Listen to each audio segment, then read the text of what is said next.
Hello everyone, welcome back to my YouTube channel and welcome to another new video.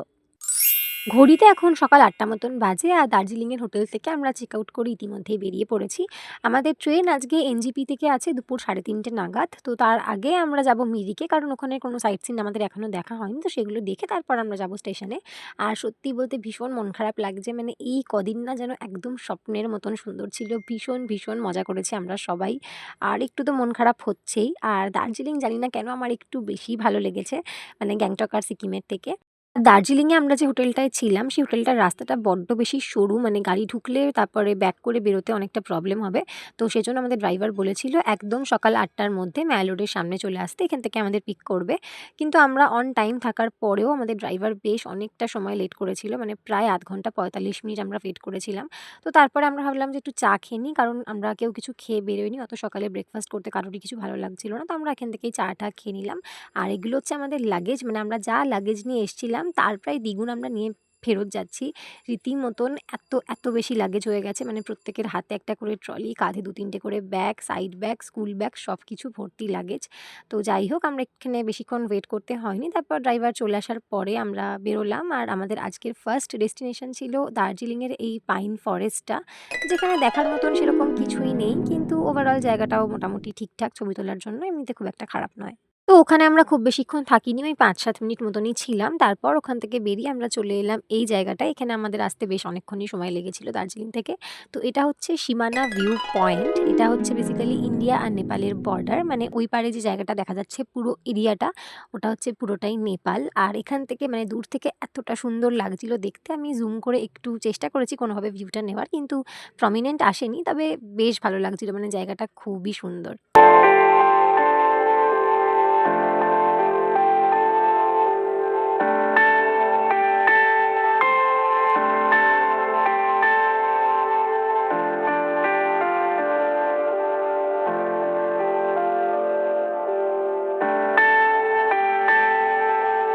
আর এই জায়গাটার একদম পাশেই অনেকগুলো ছোট স্টল ছিল, যেখানে প্রচুর রকমের জিনিস বিক্রি হচ্ছিল। যেমন এই স্টলটাতে কিন্তু চকলেটের হিউজ ভ্যারাইটি ছিল, যদিও এগুলো প্রত্যেকটাই কিন্তু নেপালি চকলেটস। আমি এখান থেকে কিছুই কিনিনি, কিন্তু তবু দেখতে কিন্তু বেশ ভালো লাগছিল। অ্যাকচুয়ালি খেতে কেমন হবে সেটা ভেবেই আর কিছু কিনিনি। আর এছাড়াও এখানে পঞ্চু, স্টোল, ব্যাগস, আরও অনেক রকমের জিনিসপত্র বিক্রি হচ্ছিল। আমরা তো এখানে বেশ অনেকক্ষণই ছিলাম, পুরো জায়গাটা ঘুরে দেখছিলাম, ভীষণ ভালো লাগছিল দেখতে। যদিও আমরা এখান থেকে কেউ কিছু কিনিনি, এমনিই ঘুরছিলাম। আর তার পাশেই ছিল দুটো ফুড স্টল, তো সেখান থেকে আমরা নিয়ে নিলাম এই ভেলপুরিটা। এটা অ্যাকচুয়ালি মুড়ি মাখা টাইপের, মানে এক্স্যাক্টলি ভেলপুরির মতন খেতে নয়, কিন্তু খেতে বেশ ভালোই ছিল। আর এটা ছিল আমার সেদিনের সকালের আউটফিট, মানে একদমই সিম্পল, কারণ এতটা রাস্তা ফিরতে হবে, তাই একদম কমফোর্টেবল কিছু পরেছি। ঘড়িতে তখন সকাল ১১টা মতন বাজে, আর আমরা চলে এসেছি নেপালের পশুপতি মার্কেটে। কিন্তু এখানে ঢোকার জন্য কিন্তু আধার কার্ড মাস্ট, মানে আধার কার্ড না দেখে কিন্তু ওনারা এখানে ঢুকতে দেন না। তো যাই হোক, আমাদের হাতে বেশ অনেকটাই সময় ছিল, তো আমরা ভাবলাম এখান থেকেও ঘুরে যাওয়া যাক।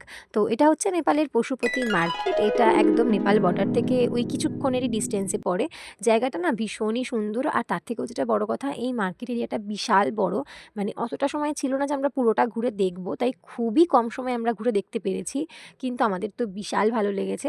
আর তার থেকেও বড় কথা, এখানের ব্যাগের কালেকশনস কিন্তু খুবই সুন্দর। এখান থেকে আমরা অনেকগুলো ব্যাগও নিয়েছি, আর একটা ফ্রিজ ম্যাগনেটও কিনেছি। আর এরপর আমাদের এই ট্রিপের একদম লাস্ট আর নেক্সট ডেস্টিনেশন হচ্ছে এই জায়গাটা, এটা হচ্ছে মিরিক।